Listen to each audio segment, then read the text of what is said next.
Start करते हैं। Cell structure and function. हमारे पास सेल स्ट्रक्चर एंड फंक्शन में टॉपिक्स इंक्लूडेड है। उसमें एक comparison between prokaryotic cell, prokaryotic and eukaryotic cell. Prokaryotic और यूकैरियोटिक सेल के बीच में डिफरेंस। दूसरी डिफरेंसेस हमारे पास between plant and animal cells. और तीसरी जो चीज है हमारे पास वो कुछ ऑर्गेनल्स है, जैसे न्यूक्लियस, माइटोकॉन्ड्रिया, एंडोप्लाज्मिक रेटिकुलम और गोल्जी बॉडीज। सही है, ये 3 टॉपिक हमारे पास इंक्लूडेड है हमारे पास पीएमडीसी एमडीके 2025। तो सबसे पहले प्रोकैरियोट और यूकैरियोटिक सेल्स में कुछ डिफरेंसेस देख लेते हैं। यहाँ पे ले लेते हैं हम प्रोकैरियोटिक सेल्स, राइट साइड पे प्रोकैरियोटिक सेल्स, लेफ्ट साइड पे ले लेते हैं eukaryotic cells, eukaryotic cells.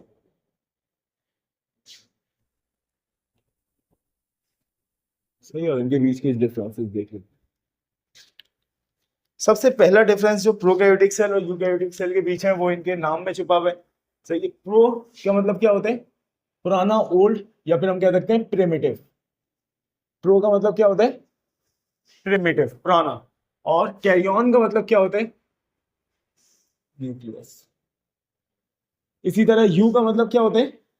True. और कैरियन का मतलब न्यूक्लियस। सही, यानी प्रोकैरियोटिक जो सेल होगा, प्रोकैरियोटिक सेल के पास न्यूक्लियस कैसा होगा? Primitive nucleus. और यूकैरियोटिक सेल के पास कैसा न्यूक्लियस होगा? एडवांस न्यूक्लियस होगा। सही है, ट्रू न्यूक्लियस का क्या मतलब है? Advance nucleus. तो सबसे पहला डिफरेंस तो यही हो गया कि प्रोकैरियोटिक सेल के पास कौन सा न्यूक्लियस होगा? It contain primitive type of nucleus. Nucleus कैसा होगा? प्रिमिटिव टाइप का होगा। और जो यूकैरियोटिक सेल होगा इसके पास कैसा न्यूक्लियस होगा? Advance, advance type of nucleus.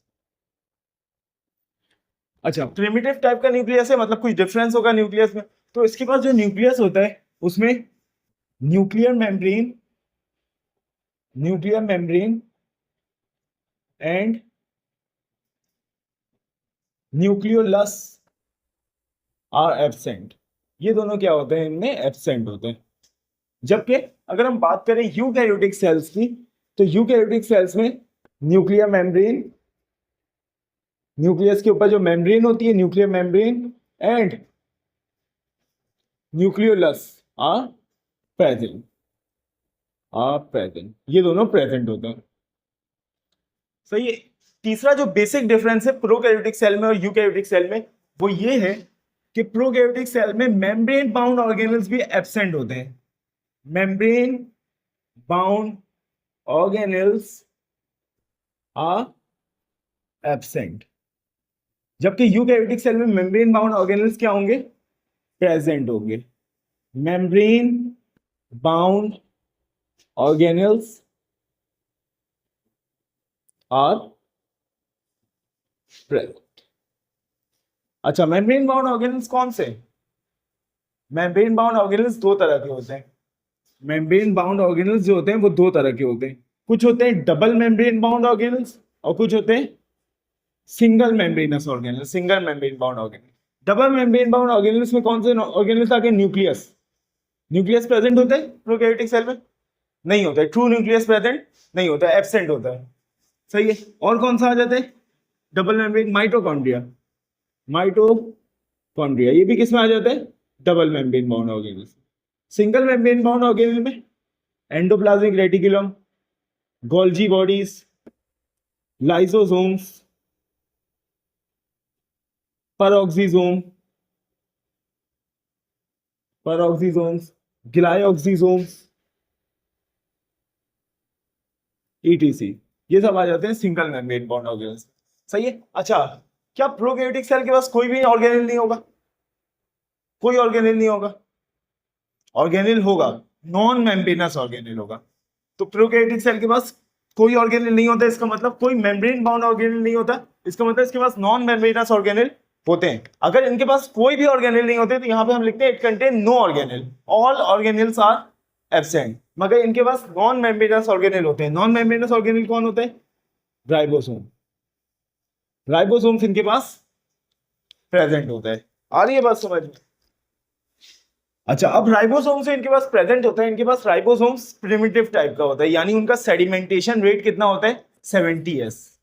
तो sedimentation rate of ribosomes, ribosomes का जो सेडिमेंटेशन रेट है, सेडिमेंटेशन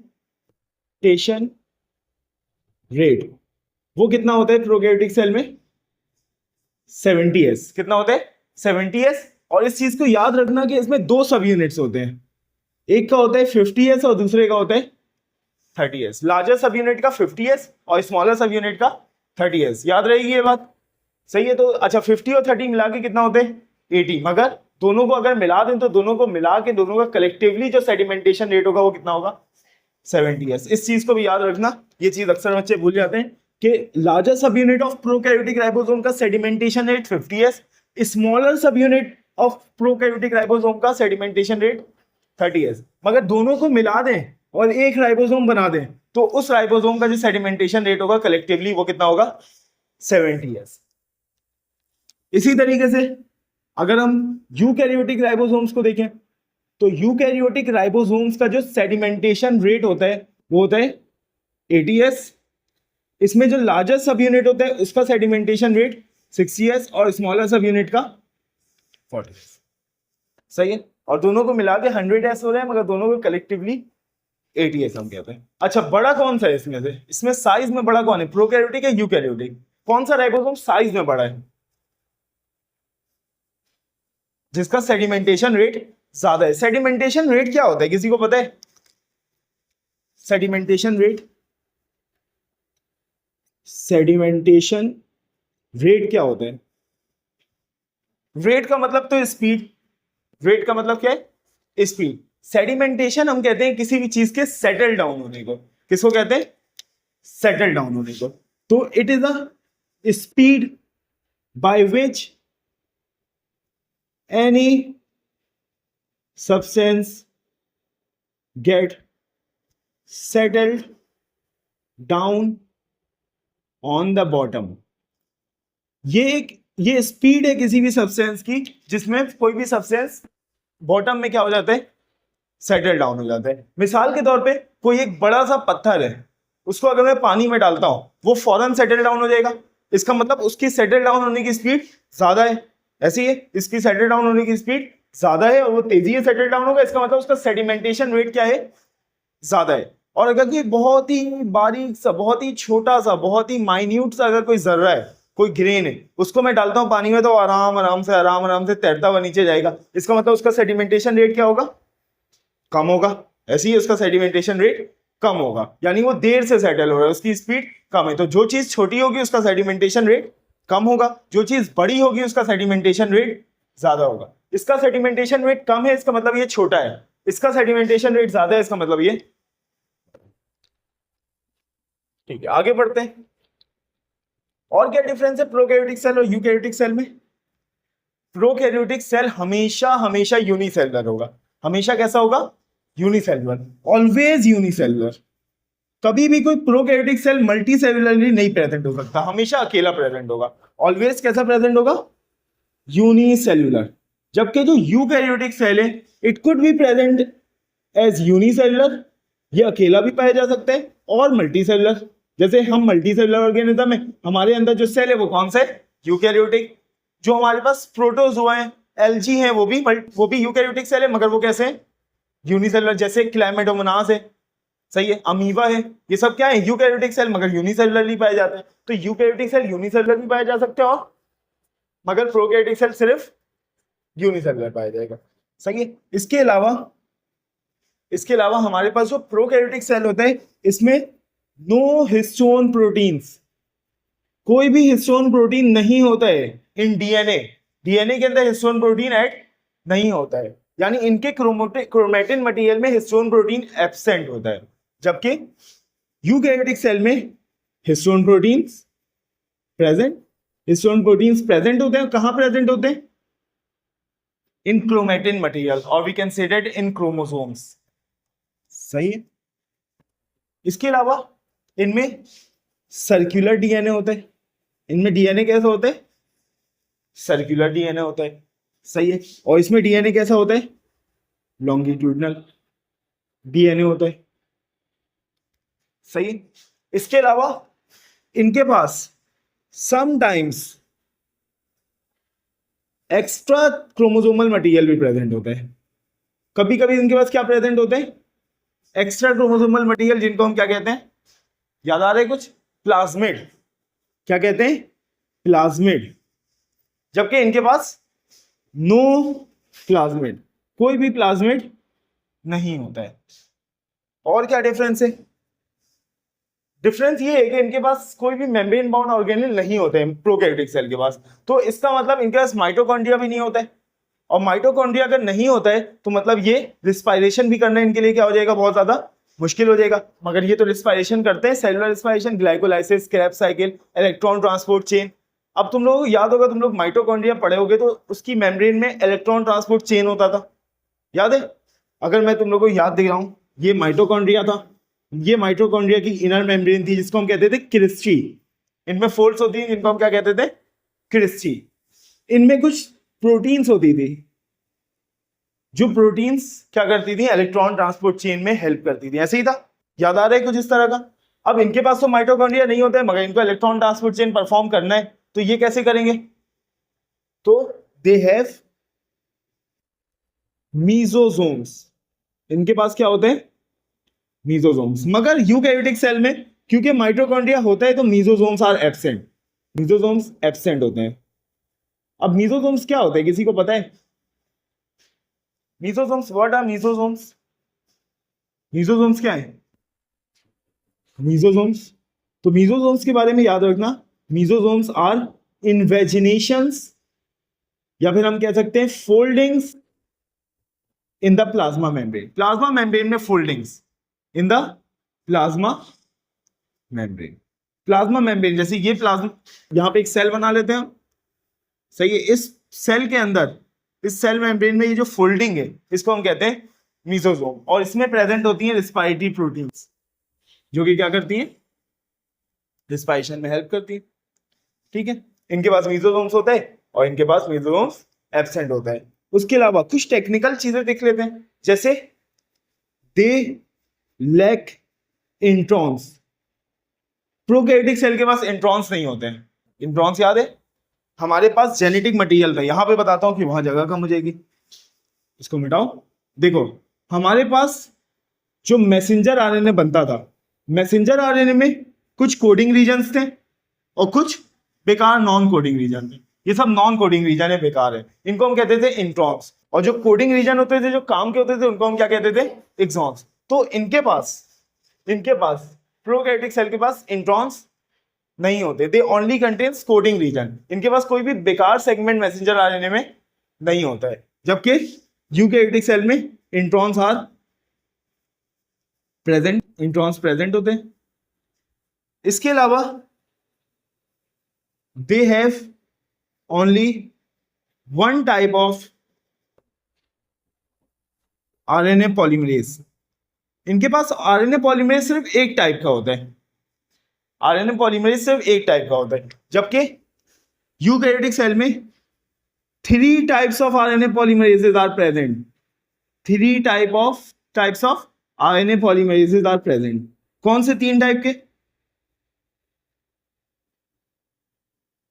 अगर तुम लोगों को याद हो, तुम लोगों ने क्रोमोसोम एंड डीएनए पढ़ा था, उसमें हमने देखा था कि आरएनए पॉलीमरेज 1 था एक, दूसरा था आरएनए पॉलीमरेज 2 और तीसरा था RNA polymerase 3। RNA polymerase ribosomal RNA बनाता था, आरएनए पॉलीमरेज 1 राइबोसोमल आरएनए बनाता था, 2 हमारे पास मैसेंजर आरएनए बनाता था, और जो आरएनए पॉलीमरेज 3 था, ये बनाता था ट्रांसफर आरएनए। याद आ रहा है कुछ? तो ये एक डिफरेंस है कि इनके पास 3 टाइप का आरएनए होता है, इनके पास सिर्फ एक टाइप का होता है। और यही जो आरएनए पॉलीमरेज है, सिंगल टाइप का, तीनों आरएनए बनाते हैं। सही। और क्या डिफरेंस है इनमें, प्रोकैरियोटिक सेल में और यूकैरियोटिक सेल में? स्प्लाइसिंग का, बिल्कुल। इनमें कोई भी पोस्ट ट्रांसक्रिप्शनल मॉडिफिकेशन नहीं होता है, no post transcription, post transcriptional modification. Post transcriptional modification क्या होता है? ट्रांसक्रिप्शन जो होती है हमारे पास, ट्रांसक्रिप्शन के बाद क्या बनता है? Messenger RNA. ट्रांसक्रिप्शन के बाद बनता है मैसेंजर आरएनए। ये ट्रांसक्रिप्शन हुई, ट्रांसक्रिप्शन में डीएनए से क्या बन जाता है? Messenger RNA. डीएनए से बन जाते हैं, ये ट्रांसक्रिप्शन हुई, ट्रांसक्रिप्शन के बाद डीएनए से बन गया मैसेंजर आरएनए। इस मैसेंजर आरएनए की क्या होती है? Post transcriptional modification. क्या होती है पोस्ट ट्रांसक्रिप्शनल मॉडिफिकेशन? एक होती है स्प्लाइसिंग। क्या होती है? स्प्लाइसिंग। स्प्लाइसिंग के क्या करते हैं हम? ये जो हमारे पास इंट्रॉन्स थे, इंट्रॉन्स को हम क्या कर देते थे? रिमूव कर देते हैं, निकाल देते हैं। मगर इनके पास तो कोई इंट्रॉन है ही नहीं, दे लैक इंट्रॉन्स, तो इनको जरूरत है स्प्लाइसिंग की? नहीं, इनके पास जब है ही नहीं तो क्या निकालेंगे? तो स्प्लाइसिंग भी इनमें नहीं होती है, और कैप एंड टेल भी ऐड इनमें नहीं होता है। सही है। जबकि हमारे पास जो यूकैरियोटिक सेल है इनमें पोस्ट ट्रांसक्रिप्शनल मॉडिफिकेशन होती है। तो post transcriptional modification occurs, post transcriptional modification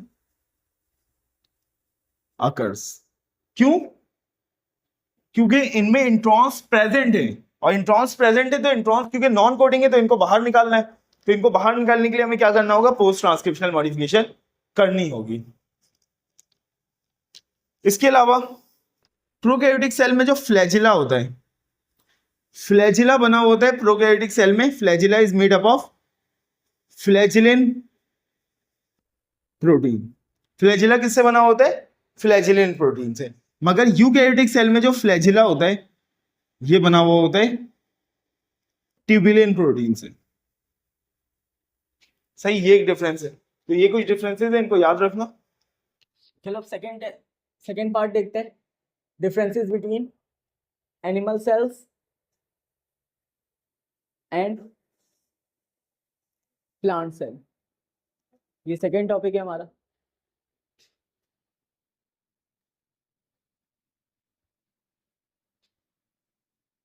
plant cell और एनिमल सेल के बीच में डिफरेंसेस।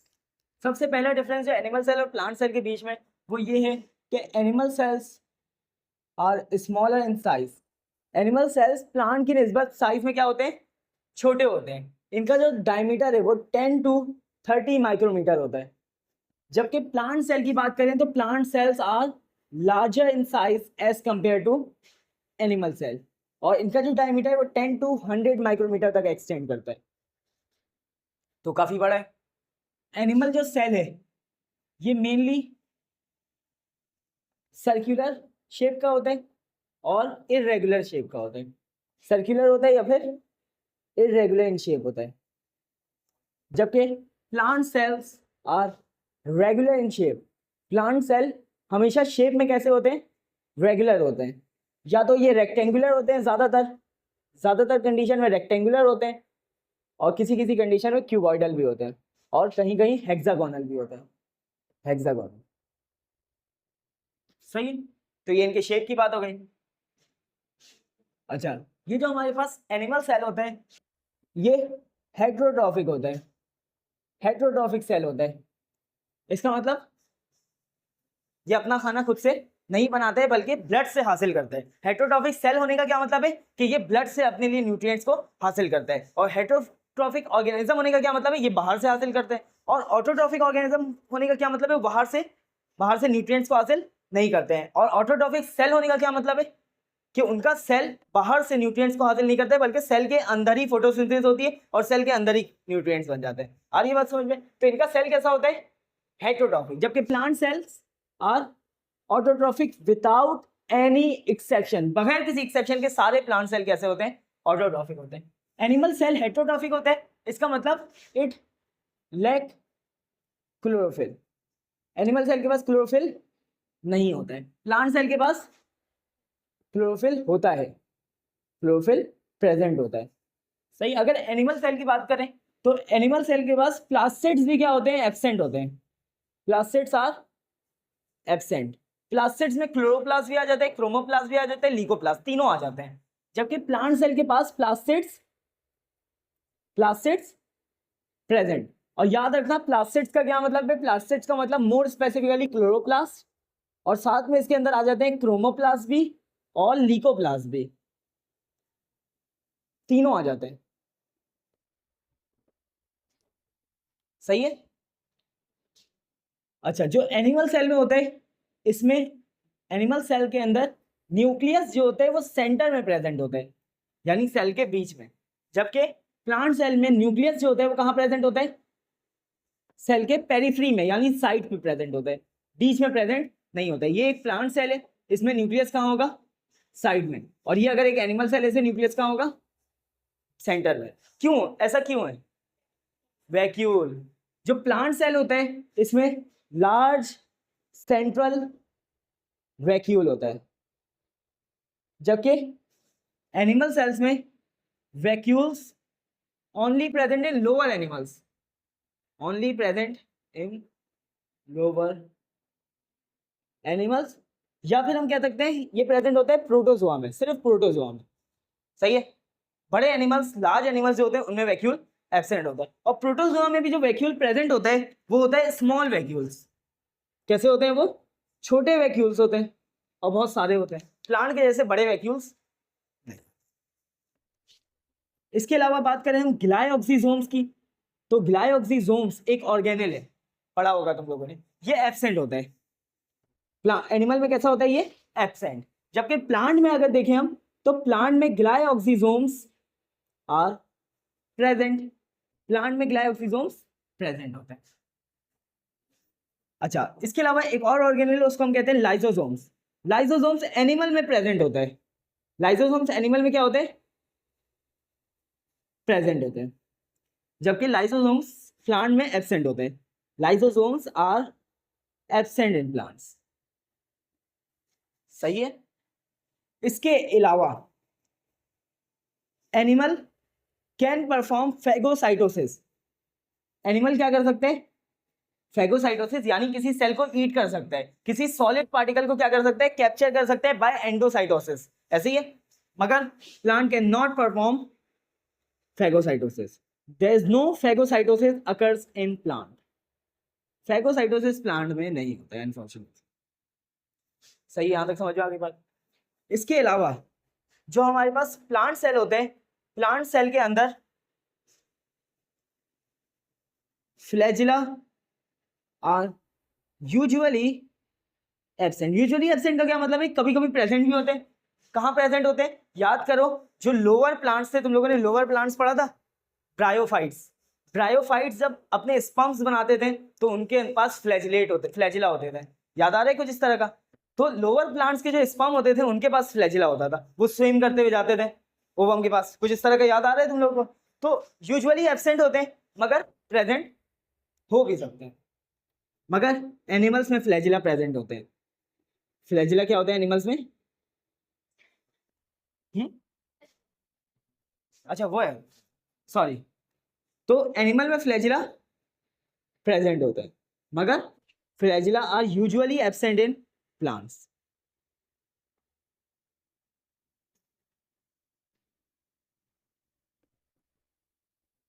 एक और बहुत इंपॉर्टेंट डिफरेंस है, सही, जिसको हमने मिस कर दिया ऊपर।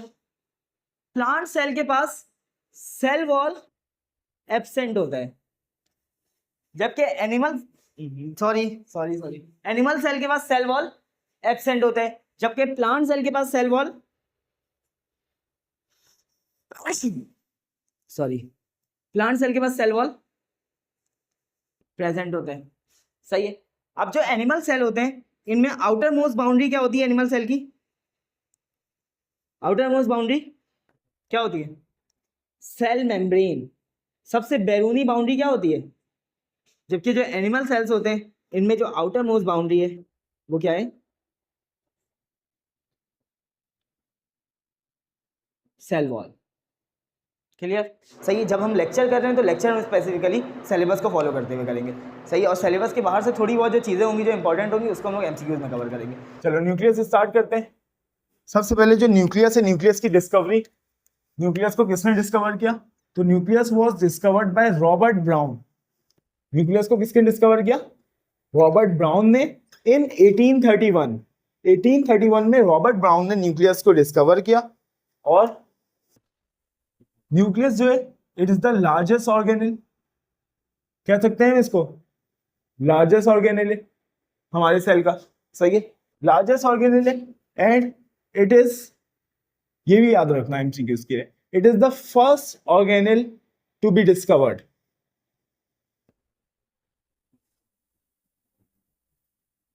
ये पहला ऑर्गेनेल है जो कि डिस्कवर हुआ था। इसके बाद सारे ऑर्गेनेल्स डिस्कवर होना शुरू हुए, वरना पहले ये समझा जाता था कि सेल जो है वो एक खाली स्ट्रक्चर है, एक एम्प्टी स्ट्रक्चर है, उसके अंदर कुछ भी नहीं है। मगर फिर जब न्यूक्लियस डिस्कवर कर लिया रॉबर्ट ब्राउन ने, फिर बाकी ऑर्गेनेल्स भी डिस्कवर होना शुरू हो गए। सही है। अच्छा, ये जो न्यूक्लियस है इसको हम कहते हैं it is the brain of a cell.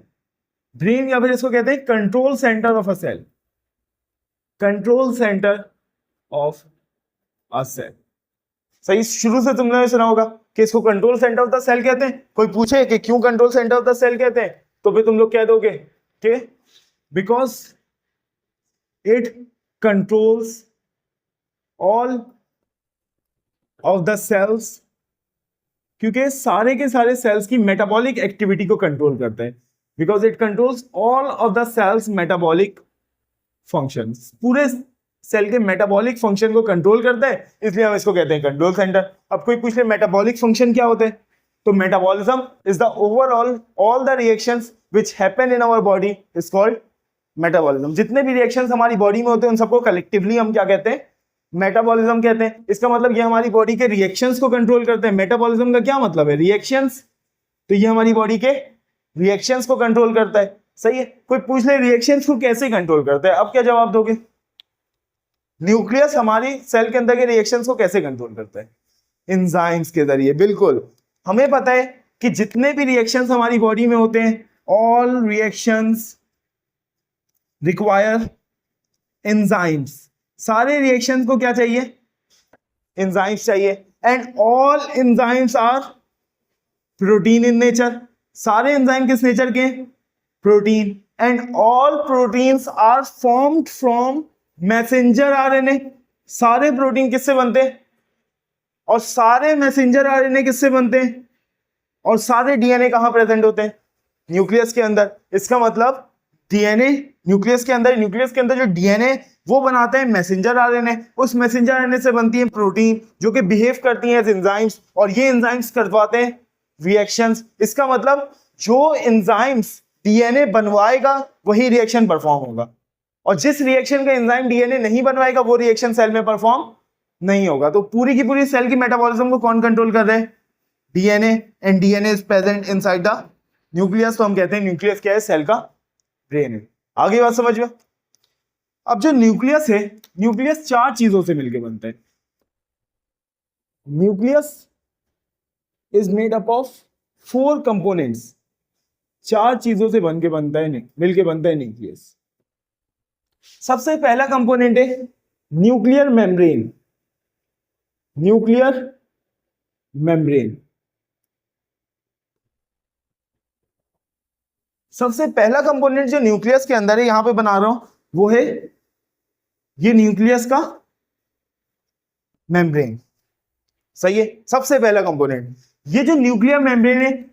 सबसे पहली बात कि ये होता है डबल इन्वेलप्ड। कैसा होता है? डबल इन्वेलप, यानी डबल मेम्ब्रेनस होता है।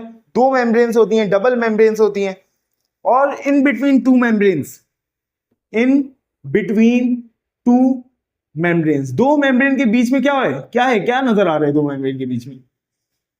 क्या बोलो? स्पेस। और इस स्पेस को हम कहते हैं पेरी न्यूक्लियर स्पेस। सही है। तो ये है आउटर मेम्ब्रेन और ये है इनर मेम्ब्रेन, ऐसे ही। और दोनों के बीच में this is perinuclear space, सही है। अच्छा, इसके अलावा डबल इन्वेलप्ड है। डबल इन्वेलप्ड में एक है हमारे पास आउटर मेम्ब्रेन और एक है हमारे पास इनर मेम्ब्रेन। ये जो आउटर मेम्ब्रेन है it is associated with rough endoplasmic reticulum. ये किससे एसोसिएटेड होता है, यानी इस आउटर मेम्ब्रेन से क्या चीज स्टार्ट हो जाती है, rough endoplasmic reticulum. Rough endoplasmic reticulum भी एमसीक्यूज में आ सकता है और एमसीक्यूज में राइबोसोम्स भी आ सकते हैं, याद रखना, सही है। क्योंकि रफ एंडोप्लाज्मिक रेटिकुलम है तो इसके ऊपर क्या होगा, राइबोसोम्स होंगे। तो याद रखना आउटर मेम्ब्रेन एसोसिएटेड है किससे, rough endoplasmic reticulum and ribosomes. और इनर मेम्ब्रेन किससे एसोसिएटेड है, इस न्यूक्लियस के अंदर जो फ्लूइड है इससे एसोसिएटेड है। न्यूक्लियस के अंदर कौन सा फ्लूइड है, न्यूक्लियोप्लाज्म, सही है। इसके अलावा हमारे पास ये जो न्यूक्लियर मेम्ब्रेन है इनके अंदर प्रेजेंट होती है पोर्स। क्या प्रेजेंट होते हैं, पोर्स, पोर्स, पोर्स, पोर्स। और ये जो पोर्स हैं इनमें एक ट्रांसपोर्ट प्रोटीन होता है जो कि मैसेंजर आरएनए को अंदर से बाहर ट्रांसपोर्ट करता है, सही है। और राइबोसोम्स ही अंदर बनते हैं, साइटोप्लाज्म में प्रेजेंट होते हैं मगर बनते कहाँ हैं, न्यूक्लियस के अंदर, देखेंगे अभी कहाँ बनते हैं थोड़ी देर में। तो राइबोसोम्स को अंदर से बाहर ट्रांसपोर्ट करना, डिफरेंट न्यूट्रिएंट्स जो हम खाते हैं, डिफरेंट न्यूट्रिएंट्स जो हम इनटेक करते हैं उसको साइटोप्लाज्म से न्यूक्लियस में ट्रांसपोर्ट करना, इसके लिए प्रेजेंट होते हैं ये ट्रांसपोर्ट प्रोटीन। पोर्स में क्या प्रेजेंट होते हैं, ट्रांसपोर्ट प्रोटीन्स, और ट्रांसपोर्ट प्रोटीन्स का नाम है, उनको हम कहते हैं न्यूक्लियोपोरिन्स। क्या कहते हैं, न्यूक्लियोपोरिन्स। तो ये हो गया हमारे पास, ये क्या डन हो गया हमारे पास, first component which is nuclear membrane. Second component, ये जो न्यूक्लियस है इस न्यूक्लियस के अंदर फ्लूइड भरा हुआ है, it is fluid filled structure. Nucleus कैसा स्ट्रक्चर है, फ्लूइड फिल्ड स्ट्रक्चर, और इस फ्लूइड को हम कहते हैं न्यूक्लियोप्लाज्म। क्या कहते हैं, न्यूक्लियोप्लाज्म, सही है। ये जो न्यूक्लियोप्लाज्म है, सबसे पहली बात जो याद रखनी है वो ये है कि इट्स कंपोजिशन, इसकी जो कंपोजिशन है, its composition differ from cytoplasm. इसकी कंपोजिशन और साइटोप्लाज्म की कंपोजिशन में क्या है, डिफरेंस है, सही है। Its composition differ from cytoplasm. इस न्यूक्लियोप्लाज्म के अंदर क्या होता है, ऑल टाइप्स ऑफ आरएनए, सारे तरह के आरएनए होते हैं। क्यों, क्योंकि सिर्फ मैसेंजर आरएनए नहीं बल्कि राइबोसोमल आरएनए और ट्रांसफर आरएनए भी डीएनए से बनता है। याद रखना जितने भी आरएनए सब डीएनए से बनते हैं, तो सारे आरएनए प्रेजेंट होंगे, प्रोटीन्स प्रेजेंट होंगे, हिस्टोन प्रोटीन भी और नॉन हिस्टोन प्रोटीन भी। इसके अलावा और क्या प्रेजेंट होगा, क्रोमेटिन प्रेजेंट होगा, इसके अलावा आइंस प्रेजेंट होंगे, ग्लूकोज प्रेजेंट होगा, एक्सेट्रा, और बहुत सारी चीजें प्रेजेंट होंगी, न्यूक्लियोटाइड्स भी प्रेजेंट होंगे, सही है। ये सब चीजें इसके अंदर प्रेजेंट होंगी न्यूक्लियोप्लाज्म के अंदर। ये हो गया न्यूक्लियोप्लाज्म भी हमारे पास डन हो गया, न्यूक्लियोप्लाज्म भी। अब आ जाते हैं तीसरे स्ट्रक्चर पे विच इज न्यूक्लियोलस। तीसरा स्ट्रक्चर क्या है, nucleolus. Nucleolus is a small round bodies, ये स्मॉल राउंड बॉडीज है जो कि न्यूक्लियस के अंदर प्रेजेंट होती हैं इस तरीके से, सही। It is a factory of ribosomes. ये क्या बनाते हैं, राइबोसोम्स। राइबोसोम्स बनाते हैं, न्यूक्लियोलस क्या बनाते हैं, राइबोसोम्स। इसका मतलब ये जो न्यूक्लियोलस है, न्यूक्लियोलस के अंदर दो चीजें होंगी, एक होगा प्रोटीन और दूसरा होगा राइबोसोमल आरएनए। जब भी प्रोटीन और राइबोसोमल आरएनए को मिला के क्या बना रहे हैं, राइबोसोम्स बना रहे हैं। तो इसका मतलब इट कंसिस्ट ऑफ न्यूक्लियोलस किस पे कंसिस्ट करते हैं, प्रोटीन एंड राइबोसोमल आरएनए, सही है। एक और बात जो इंपॉर्टेंट याद रखनी है, इट डिसअपियर्स, ये गायब हो जाता है, it disappears during cell division. Cell division के वक्त ये गायब हो जाता है, छूमंतर। सही। चलो ये हो गया, न्यूक्लियोलस भी कंप्लीट। अब लास्ट चीज है, और वो क्या है? Genetic material. न्यूक्लियस के अंदर सबसे इंपॉर्टेंट जो चीज होती है वो क्या होती है? उसकी जेनेटिक मटेरियल। Genetic material. अच्छा, अब जो जेनेटिक मटेरियल है वो किस तरह पाया जाता है न्यूक्लियस के अंदर, ये इंपॉर्टेंट है। जेनेटिक मटेरियल न्यूक्लियस के अंदर दो फॉर्म में पाया जाता है, दो हालत में पाया जाता है, दो स्टेट में पाया जाता है। तो जेनेटिक मटेरियल दो तरह से पाया जाता है। सेम जेनेटिक मटेरियल है, उसकी कंपोजिशन भी सेम है, सब कुछ सेम है, मगर देखने में वो दो अलग अलग स्ट्रक्चर में नजर आता है। कभी वो नजर आता है क्रोमेटिन की सूरत में, और कभी नजर आता है किसकी सूरत में? क्रोमोसोम्स की। दोनों में की कंपोजिशन में कोई फर्क नहीं है। ये भी डीएनए और हिस्टोन से बना हुआ है, ये भी डीएनए और हिस्टोन से बना हुआ है। सही है। कभी हम न्यूक्लियस के अंदर झांक के देखते हैं, ये सेल है और ये उसका न्यूक्लियस है, तो उसके अंदर ये जेनेटिक मटेरियल ऐसे उलझे हुए धागों की तरह नजर आता है, तो हम कहते हैं ये क्या है? क्रोमेटिन है।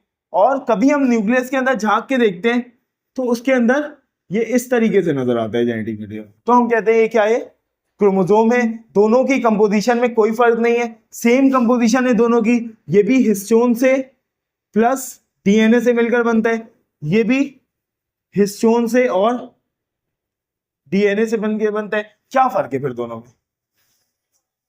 Yes, it is non condense form and it is condense form. मिसाल देता हूं, मिसाल के तौर पे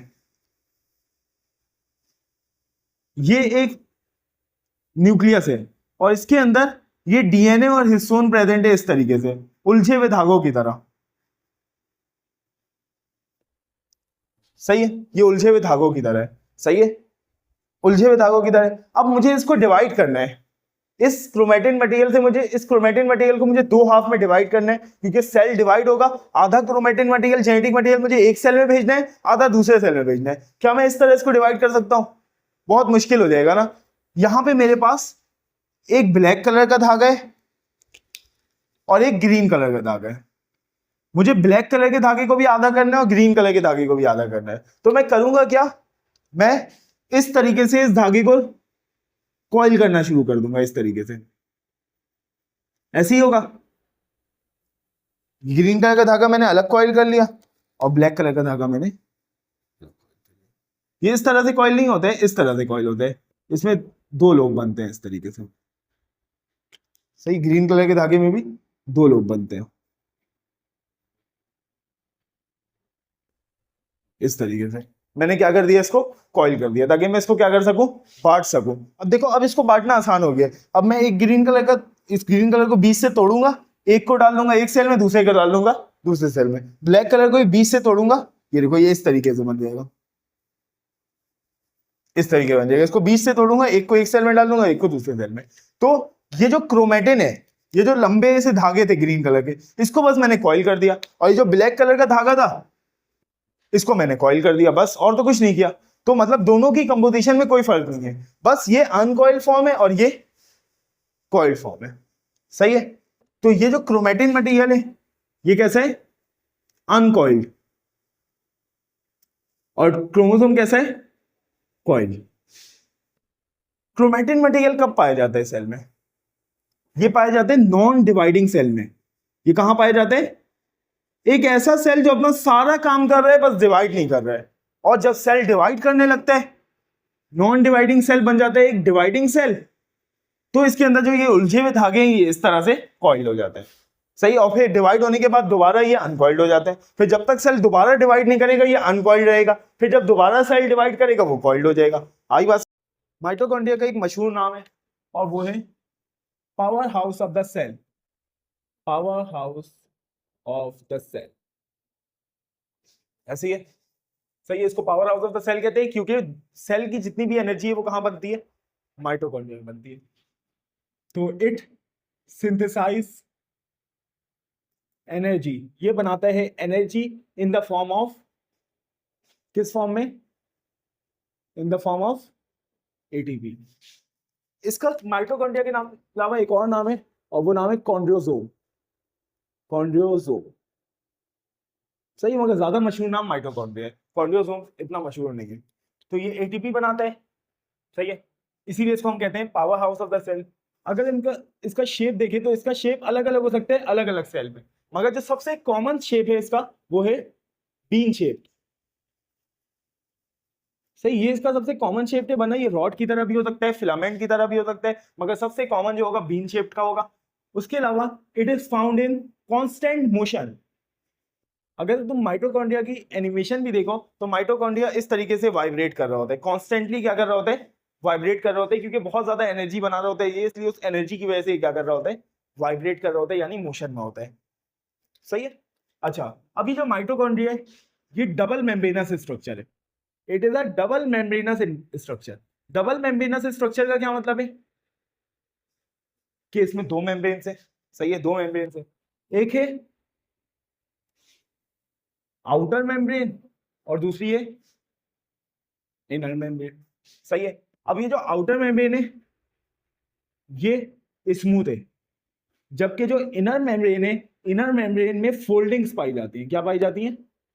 फोल्डिंग्स। और उन फोल्डिंग्स को हम क्या कहते हैं? क्रिस्टल। ये था ना सिलेबस में, माइटोकॉन्ड्रिया था ना, अभी लिखवाया था माइटोकॉन्ड्रिया। सही है। इनर मेम्ब्रेन में फोल्डिंग्स होती हैं, उनको हम क्या कहते हैं?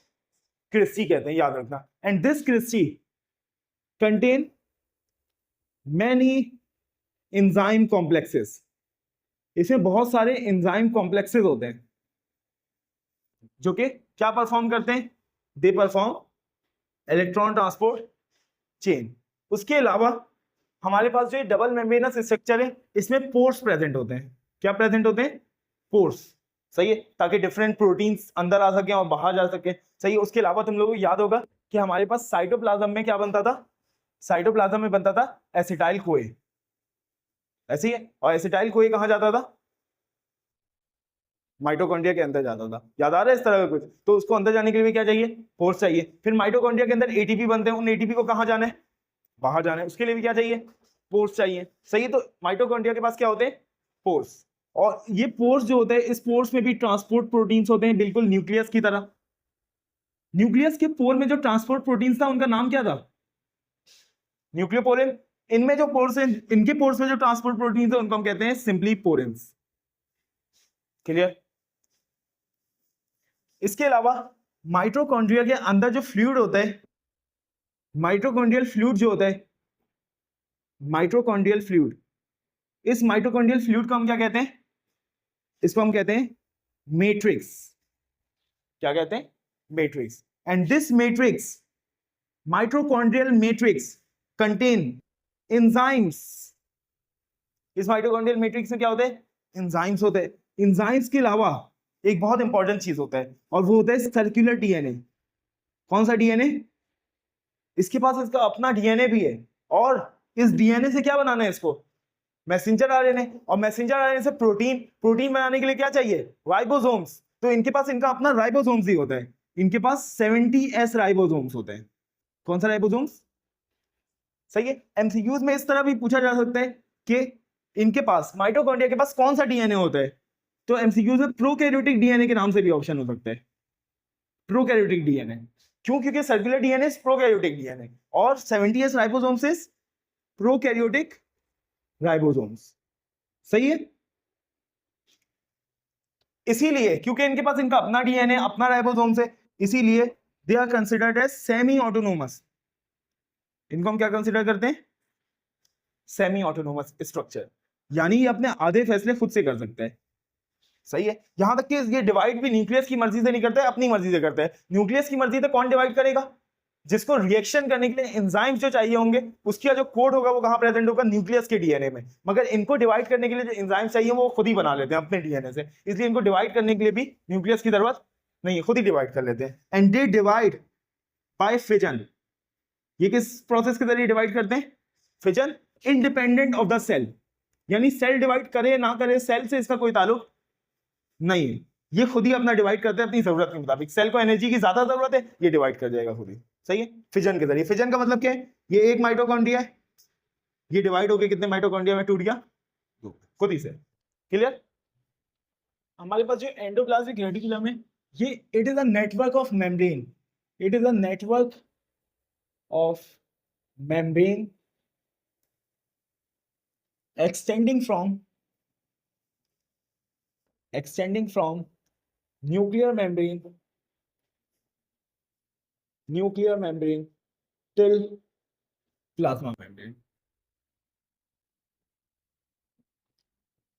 ये मेम्ब्रेन का एक नेटवर्क है जो कि एक्सटेंड होता है न्यूक्लियर मेम्ब्रेन से और कहां तक एक्सटेंड करते हैं?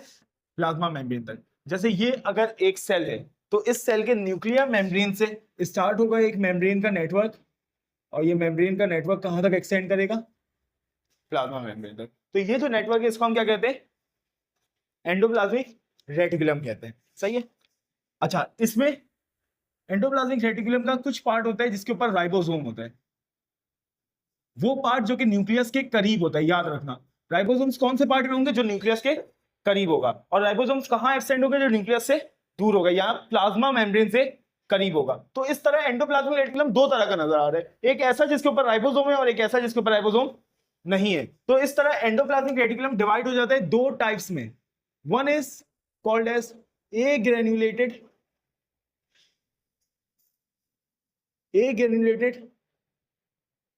endoplasmic reticulum and second one is granulated endoplasmic reticulum। या फिर हम कह सकते हैं जो ए ग्रेन्युलेटेड है, सॉरी जो ए ग्रेन्युलेटेड है, ए का मतलब क्या है? एब्सेंट, और ग्रेन्युलेटेड का मतलब है ग्रेन्यूल्स क्या है?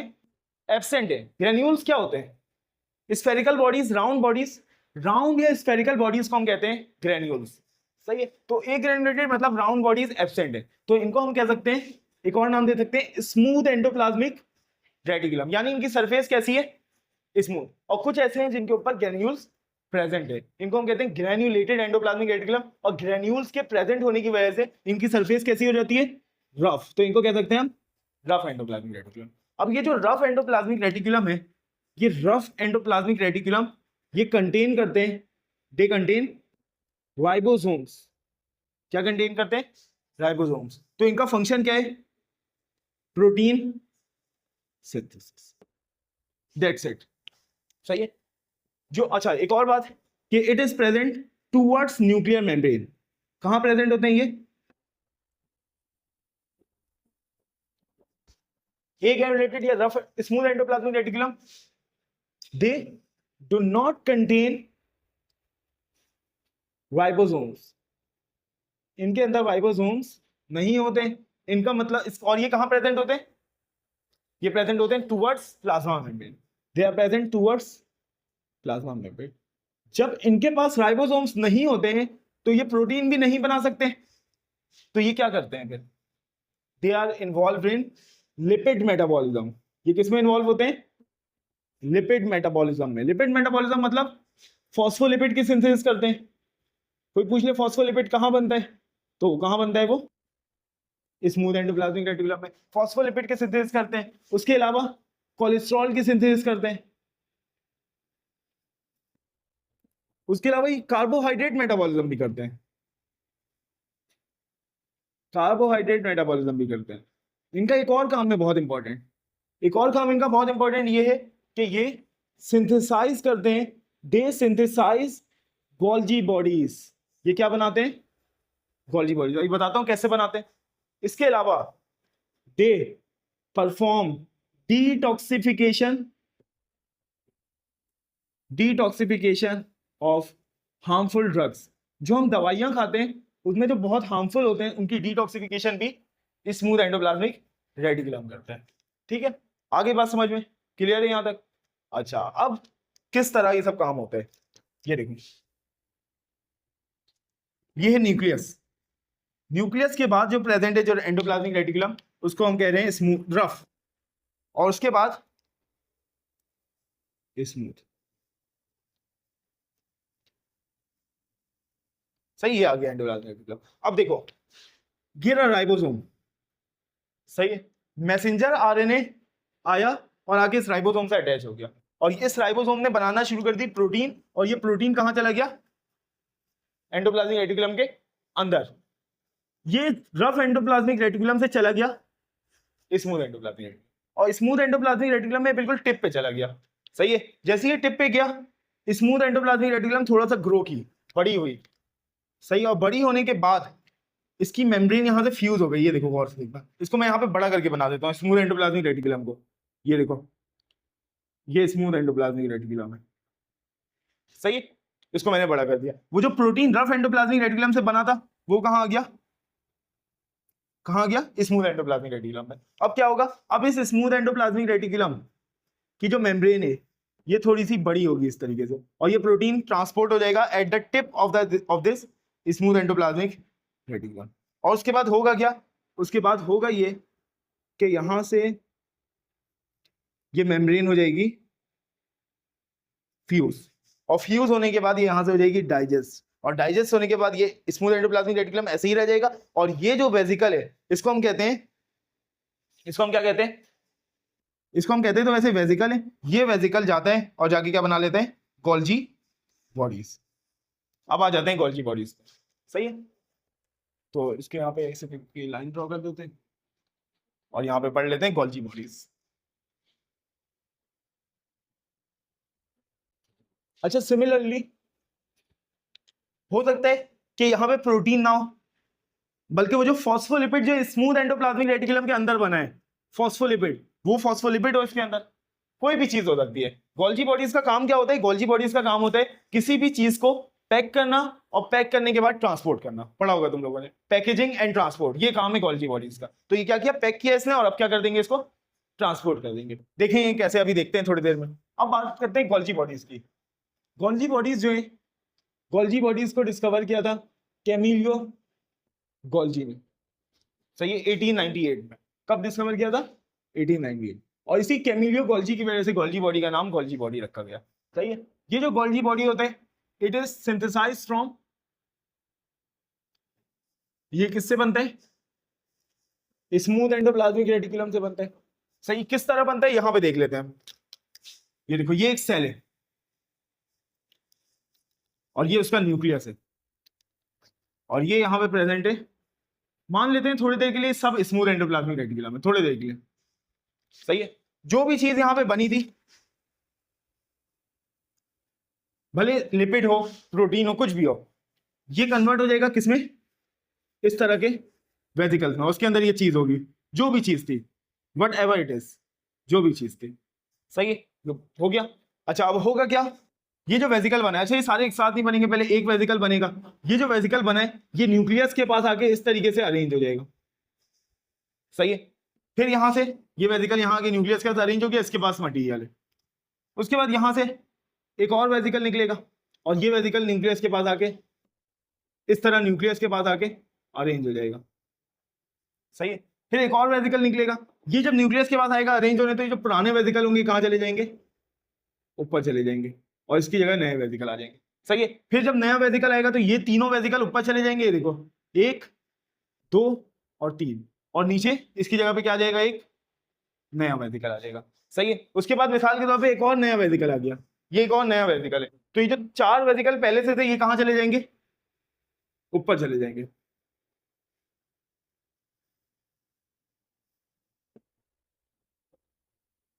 आगे बात समझ में। अब ये बन के तैयार हो गया गोल्जी बॉडी, सही, क्या तैयार हो गया, गोल्जी बॉडी। गोल्जी बॉडी को डिफाइन हम इस तरह करते हैं कि it is a stack of cisternae membranes.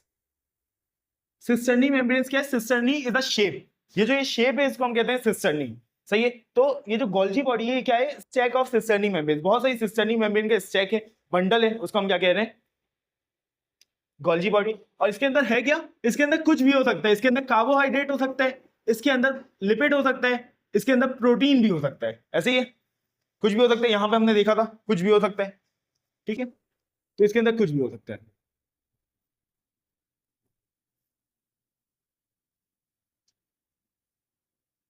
सही। अच्छा, एक और चीज हम यहाँ पे देखना चाह रहे हैं, एक और चीज ये देखना चाह रहे हैं हम यहाँ पे कि इसके 2 फेजेस हैं गोल्जी बॉडी के। गोल्जी बॉडी का एक फेस ये है और दूसरा फेस ये है, एक फेस न्यूक्लियस की तरफ है, दूसरा फेस न्यूक्लियस से दूर है, प्लाज्मा मेम्ब्रेन की तरफ है। तो दिस इज द फेस, ये गोल्जी बॉडी का फेस है जो कि किसकी तरफ है, और ये भी गोल्जी बॉडी का एक फेस है जो कि किसकी तरफ है, प्लाज्मा मेम्ब्रेन की तरफ है। वो फेस जो कि न्यूक्लियस की तरफ है उसको हम कहते हैं आउटर, क्या कहते हैं, आउटर।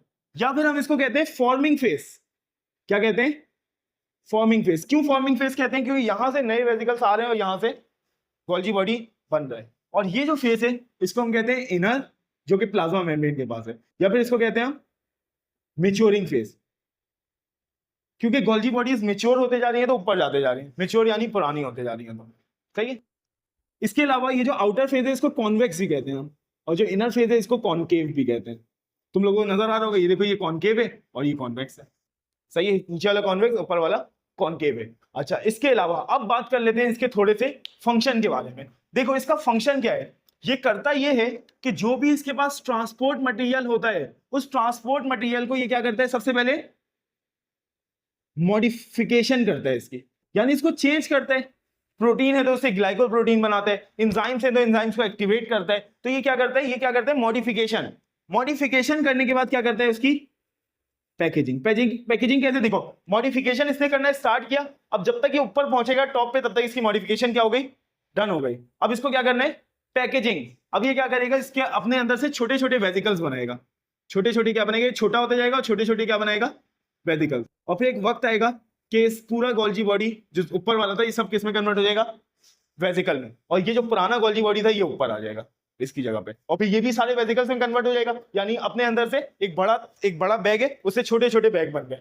सही है, एक बड़ा वेसिकल था उससे छोटे छोटे वेसिकल बन गए। उसके बाद ये जो वेसिकल है ये वेसिकल मेच्योर होकर ऊपर आएगा और फिर इससे भी क्या बन जाएंगे, वेसिकल। उसके बाद इन वेसिकल से क्या होगा, ट्रांसपोर्ट, जिसकी जहां जरूरत है उसको वहां भेज दिया जाएगा।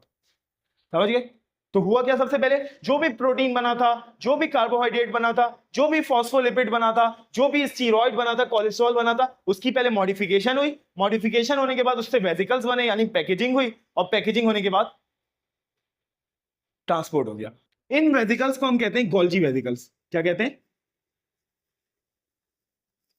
और इसके अंदर कुछ भी हो सकता है, इसके अंदर कुछ भी हो सकता है। एक और बात बताता हूं तुम लोगों को, मिसाल के तौर पे ये है एक न्यूरॉन, थोड़ी देर के लिए समझ लो, ये क्या है, न्यूरॉन है। न्यूरॉन क्या बनाता है, न्यूरोट्रांसमीटर।